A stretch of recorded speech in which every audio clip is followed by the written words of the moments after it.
Welcome to Geology of the National Parks. This is Week 7, Topic 1 on sedimentary rocks and their depositional environments. The main topic for this lecture is going to be that sedimentary rocks give us information about past environments. They can give us information about the source rocks that were being eroded at some time in the past.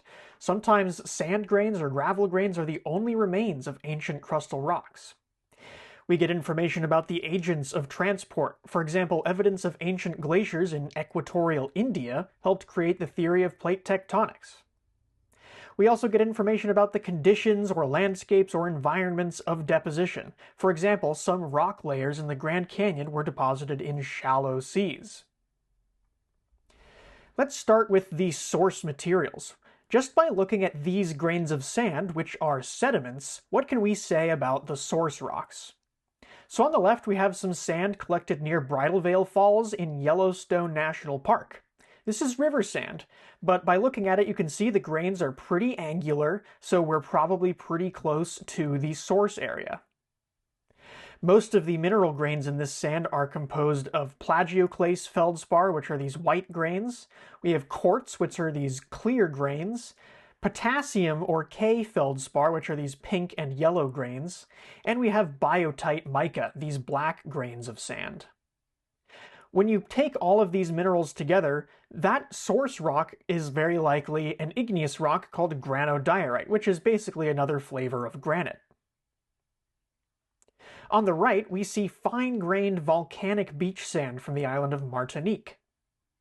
We have mineral grains such as this sort of prismatic blade-shaped mineral grain here in the middle called augite, which is a variety of pyroxene. These green minerals are also pyroxenes. These brown minerals are olivine, and we also have some basalt volcanic glass here, as well as magnetite as the black sand grains. Again, these sand grains are sort of subangular, so they've been transported a distance, but by looking at the minerals, we can tell that the source rock was a mafic volcanic rock. Here are two more. On the left, we have beach sand from the Canadian Arctic. It was collected in Coronation Gulf in Nunavut.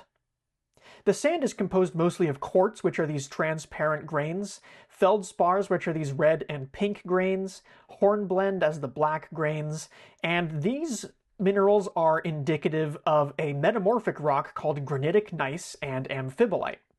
We know that those are the source rocks because of the context in which they were collected. Those are the source rocks that happen to be nearby. However, without that context, this combination of minerals could also indicate granitic continental crust. On the right, we have black beach sand composed entirely of volcanic glass. We know, therefore, that this sand was collected close to a mafic volcanic source. In this case, Punalu'u Beach in the island of Hawaii. So in addition to the composition of your sediment, the sediment's maturity gives you an idea of the agent of transport, whether that's wind, water, or ice, and the amount of transport, whether that's very little or a lot. But it is the depositional environment of sedimentary rocks that gives us the most and most important information. So what is a depositional environment? A depositional environment is a specific type of place in which sediments are deposited. This can be a stream channel, a lake, or the bottom of the deep ocean. These layers of sediment that accumulate in each type of depositional environment have distinctive characteristics that provide important information regarding the geologic history of an area. The characteristics of a sedimentary rock that can be observed and measured give us information that allows us to deduce its depositional environment, including the lithology or rock type, its sedimentary structures, and any fossils that the rock may contain. On the left, we can see a number of different depositional environments, ranging from glacial to lacustrine or lake to deep water marine environments, and we will cover all of these in this lecture. We're going to start, though, by looking at the different sedimentary structures and types of fossils you're likely to encounter. Just by looking at these fossils, we can say something about the environment in which the surrounding sediments were deposited. On the left, for example, we have a fossilized leaf from an extinct species of beech tree.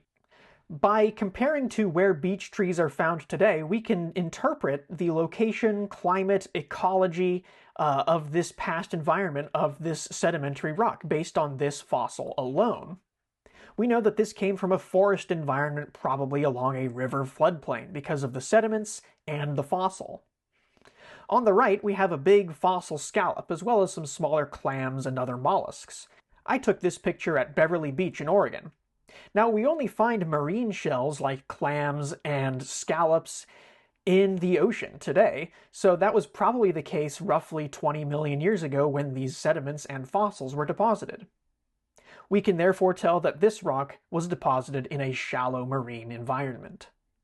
Sedimentary structures are the visible features in a sedimentary rock that form during deposition and represent the physical and biological processes that occurred in the original depositional environment. Some of these include crossbeds, which we discussed in a previous lecture, ripple marks, which are left behind by actual ripples left by moving water in the sediment, and preserved mud cracks. We'll talk about these in more detail shortly. The most common sedimentary structures you will see are bedding. These are the formation of layers in a sedimentary rock as a result of different depositional episodes. We've already talked about different types of bedding in the lecture on clastic sedimentary rocks, such as planar bedding, cross bedding, and graded bedding. But there are many other different environments that can produce layers or bedding in sedimentary rocks. One more type of bedding I would like to introduce is called imbricate bedding. So in a stream environment, boulders, cobbles, and pebbles can become imbricated, and that means that they are generally tilted in the same direction. Clasts in streams tend to tilt with their upper ends pointing downstream because this is the most stable position with respect to the stream flow. We can see a couple examples of imbricated sediments here. On the top right, we can see that these cobbles are all tilted downstream. We also see this in the lower left in active stream sediments. This is a series of cobbles from a stream in Glacier National Park that are all leaning in the same direction. And we have this preserved in a sedimentary rock on the lower right. These big clasts have been tilted by flowing water and are pointing downstream. The details of specific types of bedding are generally beyond the scope of this class. It's just important that you are aware that you can get a lot of information about the environment of deposition from looking at layers, whether that's planar bedding, which you're likely to find in a lake environment, cross bedding, which shows moving water, ripple marks, imbricates, graded bedding, cut and fill bedding, bioturbation, longitudinal ripples. All of these different types of bedding and sedimentary structures provide information on the environment the sediments were deposited in. In addition to bedding, there are lots of other sedimentary structures. These include bioturbation, the result of organisms burrowing through soft sediment, which disrupts the bedding layers. The tunnels of burrowing animals are later backfilled and preserved as more sediment accumulates. These are preserved when the sediment becomes rock. Bioturbation happens most commonly in shallow marine environments and can be used to indicate water depth because certain species of animal only exist at certain depths of water. Down on the lower left, we see some animal burrows that can be left behind by a worm or a clam or maybe another worm in the middle. And on the right, we can see some preserved animal burrows in these shale sedimentary rocks, which are deposited in a shallow marine environment. Another sedimentary structure is a fossil track or footprint, which can indicate the environment if you know what animal made that track.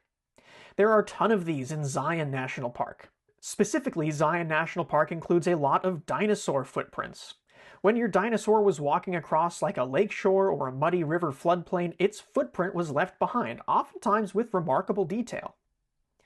There are three types of fossil tracks. We have the true track, which is the actual surface on which the animal originally stepped.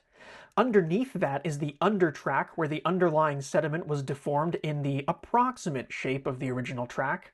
And above is the natural cast, which is the inverted version of the footprint, like we see on the lower left, that came from the overlying sediment that was deposited on top of the footprint. Another sedimentary structure is mud cracks. Now, mud shrinks and cracks as it dries. These cracks can be preserved. On the left, we see the tsunami deposits following the 2011 Japan tsunami. Right after the tsunami came through, all of this mud was deposited. We can see deep footprints where somebody walked on this surface shortly after the tsunami came through, and now that it's dry, these people are walking on top of the dried mud and not sinking into it. Because it dried, the mud shrank and left behind these big cracks. Over time, these cracks will fill in with sediment, and those cracks may become preserved, like we see here on the middle right. We see these mud cracks here, which are preserved in Glacier National Park. They are approximately 1.5 billion years old. So that tells us that this was a roughly arid or at least tidal environment at some point in the far distant past. Raindrop impressions are another sedimentary structure. These, along with mud cracks and fossil tracks, are often called bed surface markings because they mark the original surface of a layer of sediment. On the left, we can see fossilized raindrop impressions on the top of a wave-rippled sandstone. So this sandstone probably existed in a tidal zone, and when the tide came out, it rained, which left behind these raindrop impressions. Then when the tide came back in, it laid down another layer of sediment, which preserved these raindrop impressions forever in the soft sediment. Another feature is a geopetal structure, which is anything that indicates which way was originally up in a sedimentary rock. This includes things like graded bedding or crossed bedding, as well as things that we call soil marks, raindrop impressions, and some fossils, including trackways. Because of the way cross beds form, the concave area represents the lower surface of that crossbed, and therefore the bottom. As we see on the right side here, we can see that these concave crossbed marks open upwards and preserve paleo up. So even if tectonic action, for example, turns this section of rock upside down, we still know what direction was originally up and therefore can determine how much deformation has occurred on this rock in the time since it was deposited. So in this diagram showing different sedimentary environments, we're going to start in the terrestrial realm and move down towards the marine environments.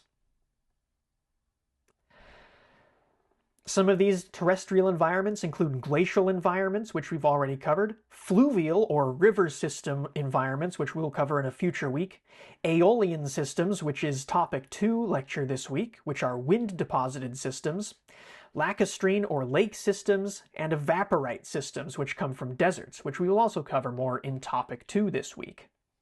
Glacial till, as we've discussed, includes this unsorted glacial till with large boulders, occasionally with faceted edges or striations, and outwash till, which has been sorted by water, where we often see stream cobbles that have been rounded or smoothed.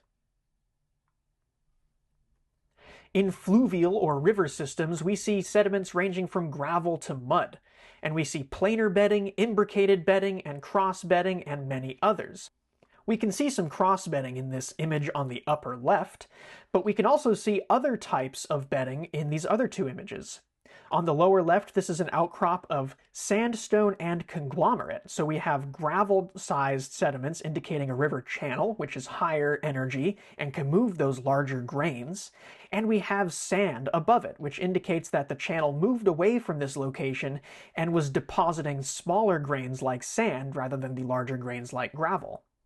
Both of these outcrops on the left and right, we are looking at parallel to the direction of flow. So we are looking directly upstream or downstream of these deposits in these pictures. The concave features in this outcrop on the right reflect different types of scour and erosion that the stream system was undergoing while this sediment was being moved around in that system. We can get a lot of information about things like the direction of this paleo river by looking at these different structures and the ways they have been preserved.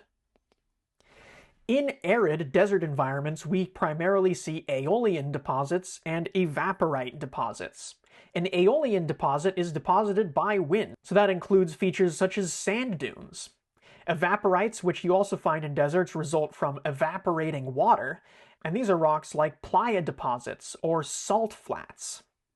The floor of Death Valley, seen here on the upper left, is made of rock salt, which is deposited as water evaporates. It's a very hot climate, so anytime this lake bed fills with water, it very quickly evaporates and leaves behind a new layer of rock salt. On the lower left, also in Death Valley, we can see the mud cracks of this playa deposit, or dry lake bed deposit, underneath these sand dunes. And on the lower right, we can see crossbeds from a massive dune system in Zion National Park. This rock formation, called the Navajo Sandstone, is present in a number of national parks in Arizona and Utah, and it records a time of enormous sand dunes that covered much of the area of modern-day Utah, Colorado, Arizona, and New Mexico. The crossbeds of those sand dunes have been preserved, and this massive sandstone unit is riddled with these crossbeds. Lacustrine environments, or lakes, contain a variety of different deposits as well. There's an entire field of sedimentology called limnology, which studies lake processes. So we're not going to go in too much depth about lakes because they are complicated systems. But the shorelines are transitional. They record the transition from land to water, and so we consider the shoreline areas separately. But the deeper parts of the lake has fine-grained silt layers, silt clay, diatomite, which is a sediment made of freshwater planktons, and you also get a lot of organic material in lake deposits. In the upper right, we can see these fine laminations of planar beds that we see in a lake deposit. Lake deposits also preserve lots of leaf fossils, so lake deposits such as these seen in the bottom left and right are good places to find fossil leaves. Both of these locations are in southeast Oregon. So those are our terrestrial environments. Now we're going to move into marine environments and take a brief break, and I'll see you in part 2 of the lecture on sedimentary environments.